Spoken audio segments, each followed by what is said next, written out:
Me and Ricky had a conversation moments ago, and I told her that you never get a second chance To make a first impression.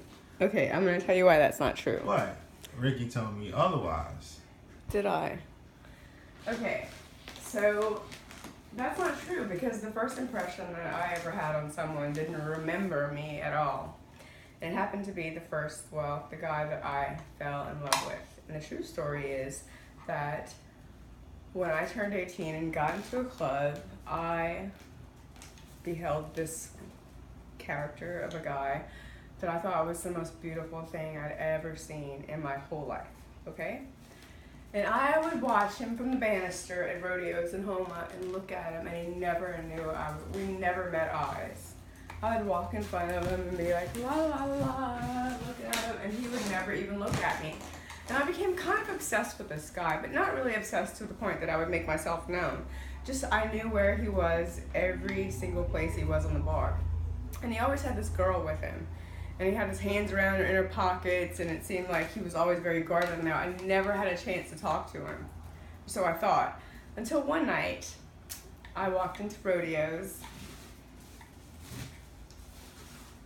and I saw him alone, without the girlfriend in tow. And I sat there for a few minutes, awestruck, and I was like thinking, this is my chance to talk to him because there's no girl around him, and maybe they broke up. So being a dancer that I was, I walked up to him and I asked him to dance. Would you dance with me? I said. And he looked at me puzzled and he said, no. I said, why? And he said, because she trusts me. And I sat there looking up at him and I thought, you asshole. Fuck you, fuck her. What? I was just like, okay, fine. Well, you weren't worth it anyway. And I walked away. And so that was one of the last times that I saw him.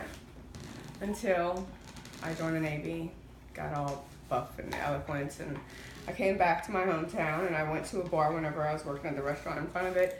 And I was out with my friends from the bar, and then I saw him, that one guy that I had been kind of obsessed with for a little while. And he was really there, and I didn't see anybody with him. And I was like, oh my God, that's the guy that I was in love with for so long in that bar that told me that one frustrating thing. And so I went up to him again and I said, hey, I said, do you remember who I am? He said, no. His eyes were all dazzled looking at me, and he was like, but I should. I said, I'm that girl that asked you to dance. And he told me no, because you had a girlfriend and that she trusts you. He said, oh my God, that was you. He said, that was too good to be true. I didn't even believe you. I thought my girlfriend had sent somebody to ask me to dance because she didn't trust me. And so I thought I was set up. So I told you no, but I really thought you were hot.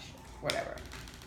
So what happens is that he still to this day does not remember the first time that we ever talked or met or we first laid eyes on each other at all.